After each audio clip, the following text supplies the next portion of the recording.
সেই হাদি, হ্যাঁ সেই জারোজ হাদি, পাকিস্তানপন্থী হাদি, জামাত শিবিরের বাচ্চা হাদি, রাজাকার হাদি নাকি গুলিবদ্ধ হয়েছে, একটু খোঁজ খবর নেবেন। যদি ইন্নালিল্লাহ হয়ে যায় তাহলে তো আমার মিষ্টি বিতরণ করতে হবে, টাকা পয়সা জমাই রাখতে হবে না, মিষ্টি তো খাওয়াইতেই হবে।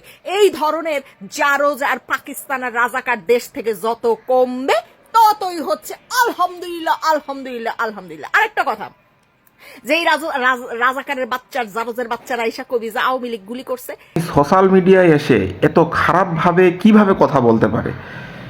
উনি যদি মানুষ হইতো, উনি যেই গালিগুলা দিল, এর বাচ্চা ওর বাচ্চা, উনি যদি মানুষ হইতো তাহলে কোনোভাবেই এত সোশ্যাল মিডিয়ায় এসে এত খারাপভাবে গালি দিতে পারতো না। প্রথম কথা, সাইডে রাখেন আওয়ামী লীগ, সাইডে রাখেন বিএমপি, সাইডে রাখেন জামাত, সাইডে রাখেন এনসিপি।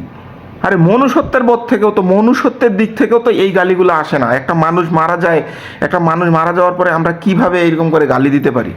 একটা মানুষ গুলিবিদ্ধ হওয়ার সময় বা গুলিবিদ্ধ হওয়ার পরে আমরা কিভাবে এরকম করে বলতে পারি? আসলে কি আমরা মানুষ?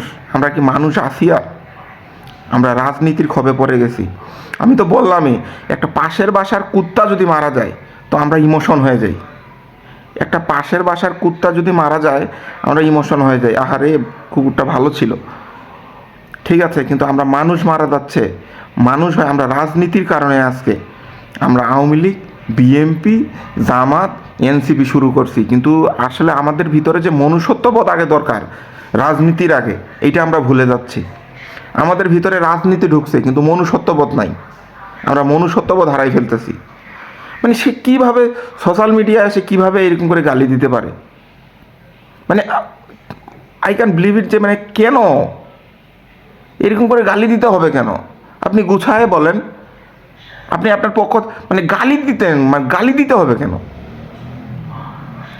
আমি যদি ওনাকে ননসেন্স বলি তাহলে তো সভ্য ভাষায় হয়ে গেল, ওনাকে খারাপ ভাষায় গালি দেওয়া উচিত ছিল, যেটা আমার পক্ষে সম্ভব না।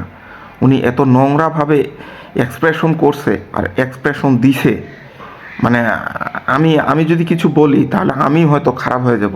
মানে আমার খুব রাগ হচ্ছে ওনার প্রতি। আওয়ামী লীগ বাদ দেন, বিএমপি বাদ দেন, জামাত বাদ দেন, এনসিপি বাদ দেন না, আপনি মনুষ্যত্ব মানুষ হিসেবে চিন্তা করেন একবার। আপনি কি হিসাবে কেন গালি দিচ্ছেন? এত রাজনীতির কারণে আপনারা অমানুষ হয়ে যাচ্ছেন।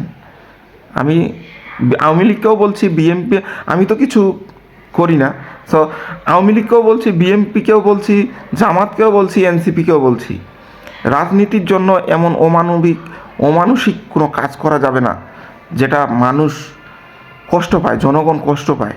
এগুলো